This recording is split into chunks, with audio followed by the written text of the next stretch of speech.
دوستان عزیز، عارف بلوچ هستم در خدمت شما. امروز میخوام تعمیر این لامپای جدید که نمیشه گفت رو به شما تعمیر فوریش رو به شما نشون بدم.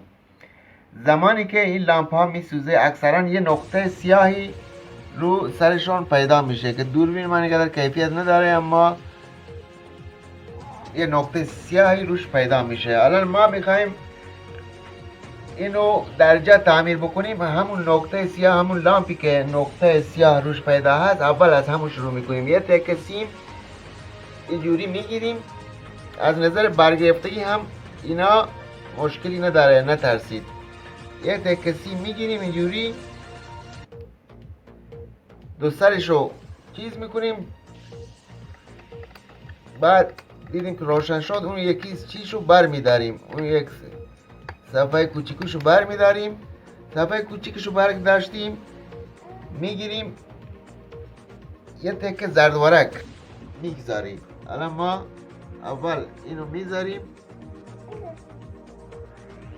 تا گذاشتیم این خودش روشن شد. این برای تعمیر فوریه. یه تکه چسب من الان بر میدارم برای شما، اینو میزنم. این یه جور تعمیرشه که الان ما عیبیابی کردیم، همه کار کردیم. نمونه دومش اینه که یک چسب رو بر میداریم. چسب رو الان بر نمیداریم، مشکلی نداره. میخوایم اگه عیبیابی نشده بود با یه دونه شارژر، این یه دونه شارژر هست، اینا یه دونه، یه سرشون، این صفحه ها یه سرشون مثبته، یه سرشون منفیه. با شارژر میگیری، اینجوری نشد برعکسش میکنیم اینو.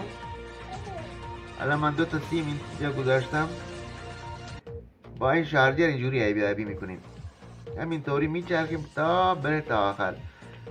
اما الان لامپ ما خیلی راحت ساده تعمیر شد. تشکر از توجه شما. خدا نگهدار شما. این هم از لامپ